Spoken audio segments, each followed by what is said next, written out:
Negative 5 halves to negative 3 halves is what you found was the interval of convergence of this power series. And I won't ask you about its endpoints right now. So I'm just going to say converges at least, at least for x's that are in the interval from negative 5 halves to negative 3 halves. In other words, that would be some very small segment of the x-axis between negative 1.5 and negative 2.5. So this little teeny piece of the x-axis over here, that's your interval of convergence. Let's see if that's borne out by the graphs of the partial sums of this power series as we let the number of terms get larger. So we're looking here at just the first term, n equal to 1. But if we add in some more of those partial sums, we should get a sense of what's happening. So let's add in more of those partial sums and see what happens. Second partial sum, third partial sum, let's just crank it up. Fourth, fifth, sixth, seventh, eighth, etc., etc., etc. So if I crank this all the way up, as far as I can go, take a look at what happens in this power series. It looks like suddenly we end up with a vertical asymptote right here, and this is x equals negative 1.5, shoots up to infinity. And we end up with another vertical asymptote at the other end, or x equals negative 2.5. So those are places where once we cross those lines, it looks like our power series no longer converges. So I might as well just kind of erase those. It doesn't converge out there. It doesn't converge in here either. So that's kind of a graphical picture of the interval of convergence of a power series, is that if we end up in this power series getting vertical asymptotes, once we get a vertical asymptote, we know that this power series is diverging after that point. So here's our first example from the hour again, this power series. When we crank up the terms in this power series,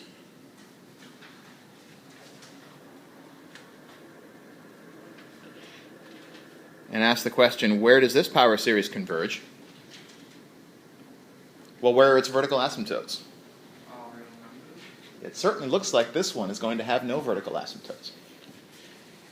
And so this particular power series, and you can check this, I encourage you to check this at some point, you'll probably have to on the homework, that its interval of convergence is all real numbers.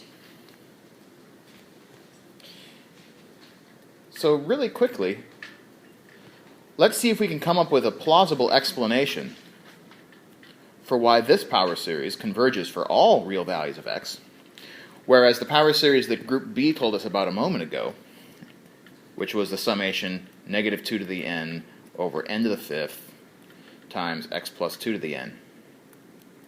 This did not converge for all real values of x. It only converged for x's between negative 5 halves and negative 3 halves.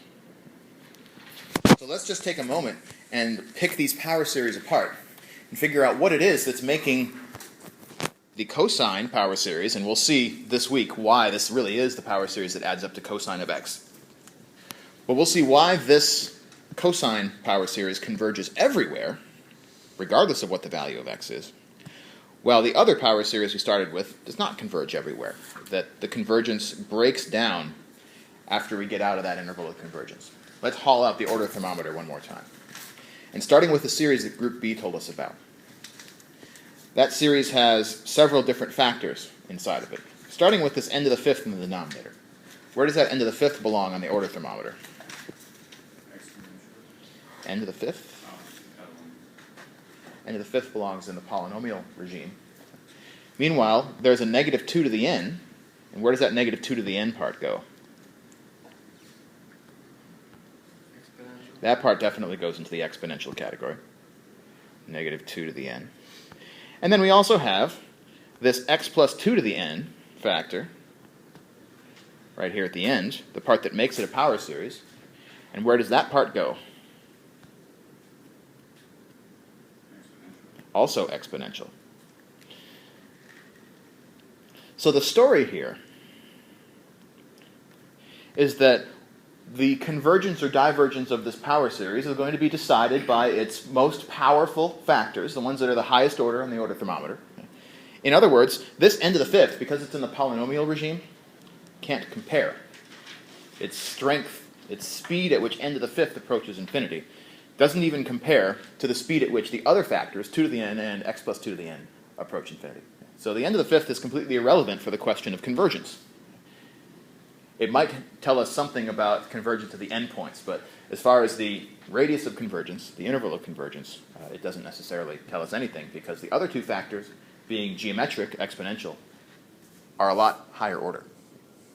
But what's happening in that exponential regime in here is that those two factors, negative 2 to the n and x plus 2 to the n, are kind of duking it out for supremacy. Because negative 2 to the n is trying to go to plus or minus infinity. If we just take the absolute value, think of it as 2 to the n instead. This 2 to the n is going to infinity with a geometric common ratio of 2. And meanwhile, x plus 2 to the n is blowing up to infinity, at least when the absolute value of x plus 2 is less than 1. And its common ratio is the absolute value of x plus 2.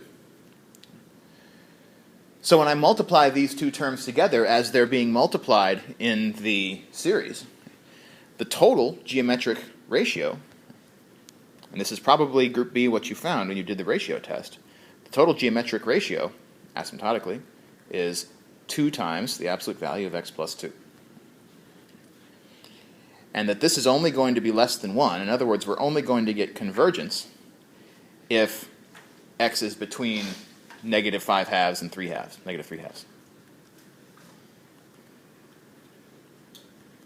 But as soon as we get outside of that regime, as soon as we get outside that interval of convergence, this x plus 2 to the n factor on the outside of our interval of convergence no longer goes to 0 anymore.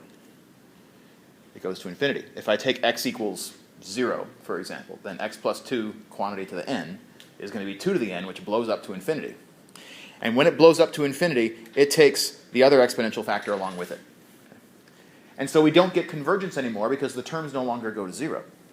So there's this battle going on in between these two geometric factors inside. And the n to the fifth is kind of sitting on the sidelines.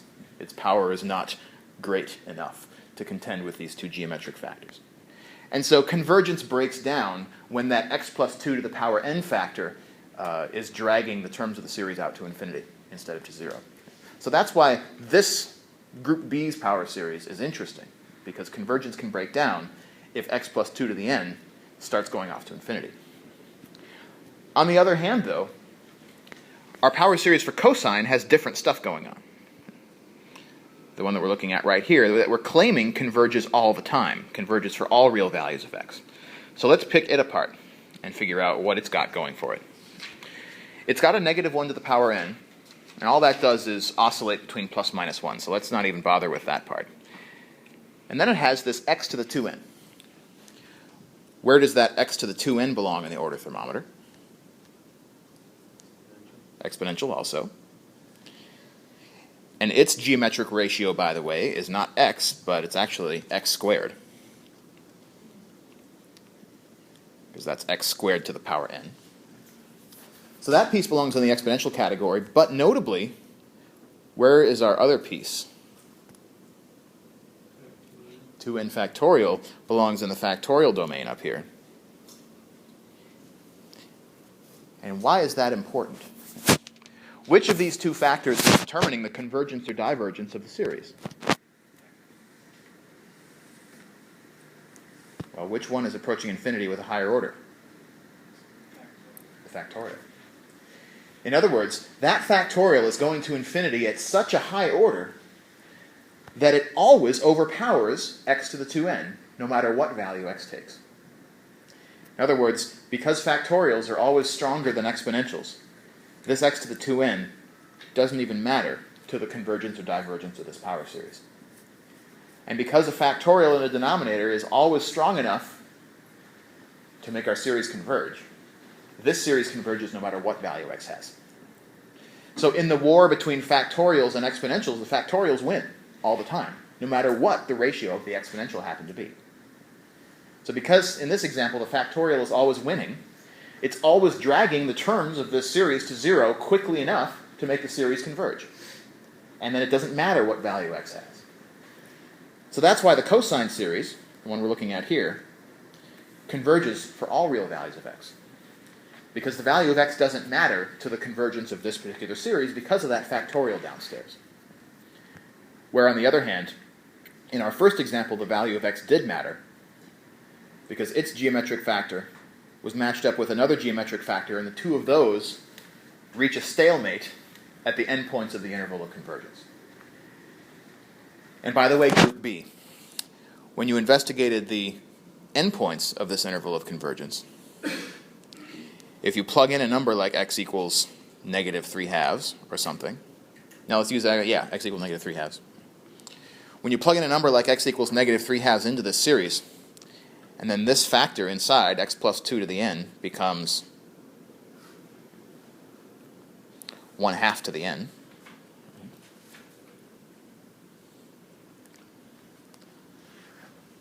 Then that 1/2 to the n and that -2 to the n become -2 times 1/2 to the power n, which is -1 to the n. My point in saying this is to notice that at the endpoints of our interval of convergence, we no longer have a geometric factor in this series. That it's only at those endpoints where this polynomial n to the fifth can now determine the convergence or divergence of the series. Because at the endpoints, the geometric ratios should balance and come out to 1. That's, after all, how you define the endpoints of your interval, by solving the inequality that says that the common ratio, the asymptotic ratio of your series, is less than 1. So at the endpoints, that common ratio should be equal to 1.